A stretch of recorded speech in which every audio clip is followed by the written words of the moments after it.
C'est namaitom 67 hectares moa efa fantatsika efa ivitoerana anofanana sy ampratina ihany koa ny zava-bitany mpanao asa tanana malagasy ka napetraka teto Androany ny atelier Arcante niarahana tamin'ny association Fiti niaraka tamin'ny ministère sy ny Sénat mazana afahana mametraka ivitoerana anankiray ahafahan'ireo mpanao asa tanana manao formation miofana zany ary mampiasa ihany koa an'ireo fitaovana iombonana satria atelier partagé napetrakatsika eto misy atrasa maro samihafa zany azo mpanao asa tanana tongavana eto eo ny fanaovana ny poterie ny fanaovana ny rafia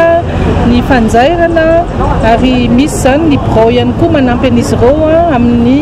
fijerena ny tsena fanampiana maro samihafa amin'ny fitadiavana ihany koa ny famindramam-bola maro samihafa zany ny fanampiana azo omena ny mpanao asa tanana ivondrona eto amin'ity toerana ity.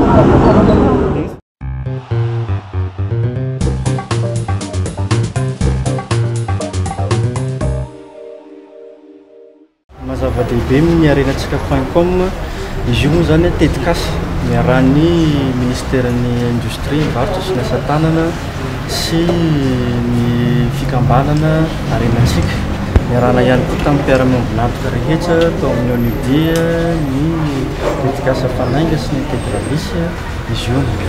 dia natao ny arenatsika.com tambazotra digital io natao izy io mba hanampiana ny mpanao asa tanana rehetra eto Madagasikara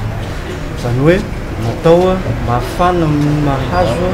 appui amin'ny resaka accès aux matières premières zany zay no isan'ny mazava-dehibe anazy voalohany satria référenciena ao anatin'io tambazotra io daholo ireo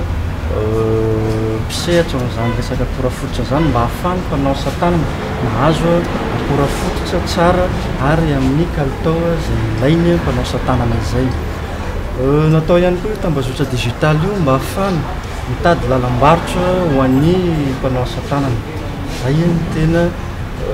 isany zava-dehibe ihany koa zany lalam-barotra zany efa elaela ihany no somary nanahirana eto amin'ny secteurny artisanat androany zany no ny fiarah-miasan'ny ministère ny ONUDIA ny mpiara-miombonantoka rehetra sy ny association arenatsika totoso izy androany irarena moa zany mba hoe mivoatra ara-dalàna araka an'izay vina zay napetraka ireo partenaire sy ny ministère zay ireo tambazotra digital.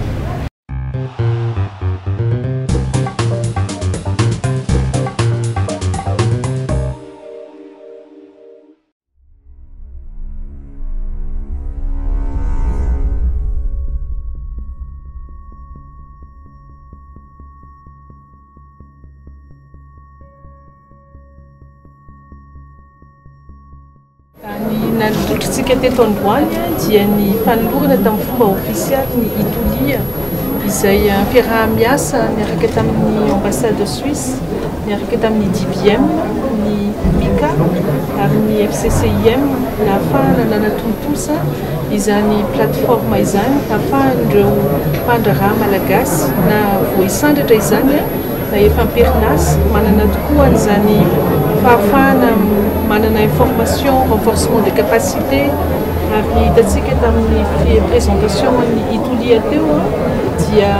maro tokoa ny zavatra azontsika tanora malagasy mandraharaha zany hitatsika eo anatin'izay ny tanjona ho an'ny ministère manokana dia ny ahafahana hatrany manampy ny fampiroboroboana ny sehatry ny fandraharahana majinika indrindra eto Madagasikara.